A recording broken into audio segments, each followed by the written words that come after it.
আব্দুল মিয়া ঘুমায়া থাকবালি বুকে নিয়া। বাড়িতে তো ঘন্টা হয়ে বললাম যে গোসল করবো, শীতও লাগছে। বাড়ি গেলেও তো বাপ আবার খাপ দি ডাব গেছে তেল দিবেন কি ঠিক নেই। যেরাম ঘন্টাও নিলাম, চাষার পুকুরে তো অল্প পানি, চাষার পুকুরেই যাই গোসলটা করি।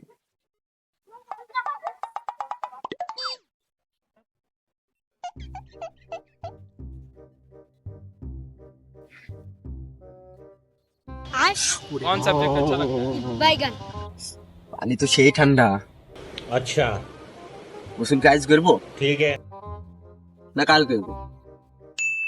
আজ করবো না কাল করবো? পানি তো ঠান্ডা, কাল করবো। বাড়িতে বাপের সামনে মুখ পাড়ে নিয়ে আসলাম, বাপু তো আবার নামের টাইম নিয়ে বেড়াবে। কি করা যায়?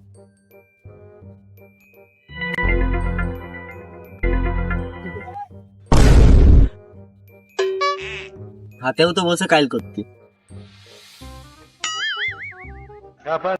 হাত পড়ছে।